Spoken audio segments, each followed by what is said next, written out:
Assalamualaikum warahmatullahi wabarakatuh. Alhamdulillahilladzi hadana lihada wa ma kunna linahtadi laula an hadanallah. Asyhadu an la ilaha illallah wa asyhadu anna muhammadar rasulullah. Wassalatu wassalamu ala habibillah Muhammadin ibni Abdillah wa ala alihi wa ashabihi wa mawalah. Amma ba'du. Fausikum wa iyya bitaqullah faqad fazal muttaqun wattaqullaha haqqa tuqatih wa la tamutunna illa wa antum muslimun. Qala Allah ta'ala fil Qur'anil Karim, a'udzu billahi minasyaitonir rajim. Ya ayyuhalladzina amanu taqullaha wabtaghu ilaihil wasilata wajahidu fi sabilihi la'allakum tuflihun. Sebelumnya perkenalkan, saya Muhammad Zaki Al-Munaf, Fakultas Hukum kelas HE 23A. Di sini saya akan menjelaskan tentang latar belakang keilmuan hukum dalam perspektif Islam yang merupakan tugas dari bahasa Arab.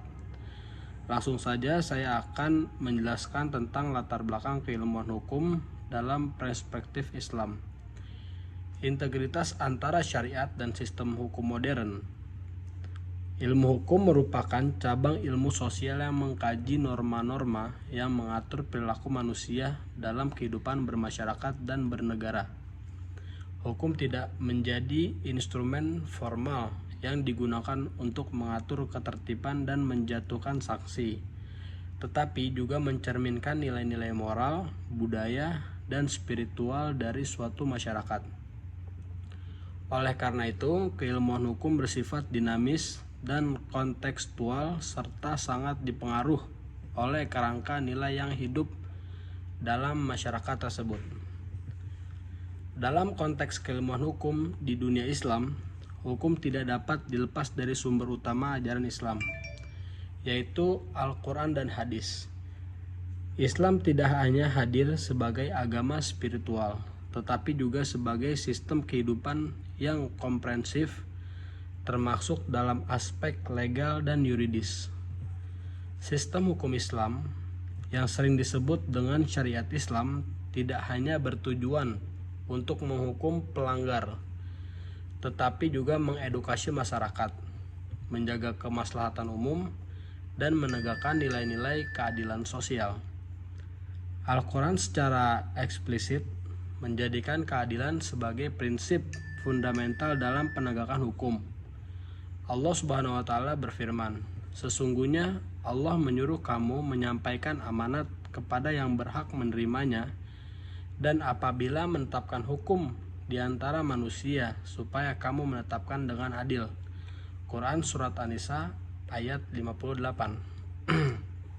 Ayat ini menunjukkan bahwa penegakan hukum dalam pandangan Islam adalah tujuan atau bentuk amanah yang harus dilaksanakan secara adil dan tidak diskriminatif. Hukum bukan alat kekuasaan, melainkan amanah dari Allah yang harus ditegakkan dengan penuh tanggung jawab dan integritas moral. Lebih lanjut, Rasulullah SAW memberikan keteladanan dalam menegakkan hukum secara adil tanpa pandang bulu.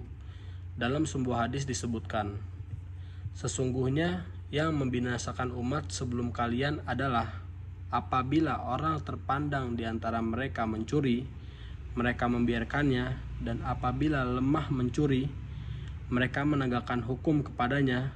Demi Allah, andai kata Fatimah binti Muhammad mencuri, niscaya aku akan memotong tangannya." Hadis riwayat Bukhari dan Muslim. Hadis ini mengandung pesan penting bahwa prinsip kesetaraan di depan hukum merupakan bagian dari ajaran Islam yang tidak boleh ditawar. Hal ini sangat relevan dengan prinsip-prinsip negara hukum modern yang menjunjung tinggi asas keadilan dan persamaan hak di hadapan hukum. Dalam tradisi keilmuan Islam, para ulama telah mengembangkan konsep hukum secara mendalam melalui berbagai pendekatan, mulai dari fikih, ushul fikih, hingga maqasid al-syariah. Tujuan utama dari syariat Islam adalah menjaga 5 hal pokok: agama, jiwa, akal, keturunan, dan harta. Ini dikenal sebagai al-dariyut al-khams yang menjadi dasar moral dan rasional dari penerapan hukum dalam Islam. Pendekatan maqasid al-syariah memberikan ruang bagi hukum untuk perubahan zaman selama tidak keluar dari nilai-nilai dasar yang telah ditetapkan. Dengan demikian, keilmuan hukum dalam Islam tidak bersifat stagnan atau rigid, tetapi adaptif terhadap dinamika sosial, budaya, dan politik umat manusia. Di era modern ini, integritas antara hukum positif yang berlaku di negara dan nilai-nilai hukum Islam menjadi penting, terutama di negara-negara dengan mayoritas Muslim seperti Indonesia. Hal ini dapat dilakukan melalui pendekatan normatif dan filosofis yang menempatkan nilai-nilai Islam sebagai fondasi moral dalam penyusun peraturan perundang-undang maupun dalam praktik penegakan hukum.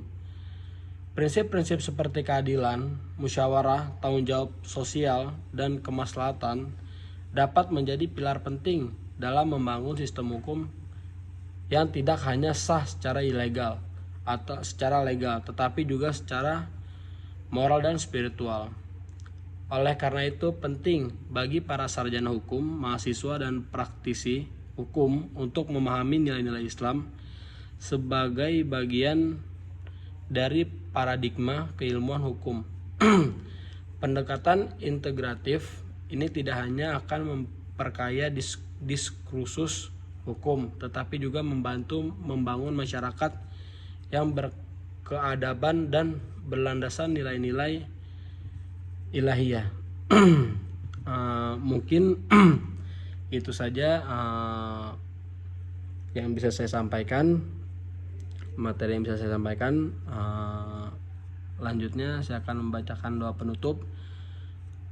Allahumma inna nas'aluka salamatan fid din wa afiatan fil jasad wa ziyadatan fil ilmi wa barakatan fil rizki wa taubatan qoblal maut wa rahmatan indal maut wa maghfiratan ba'dal maut.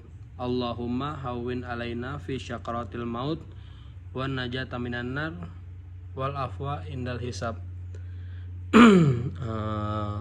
Mungkin kurang lebihnya mohon maaf.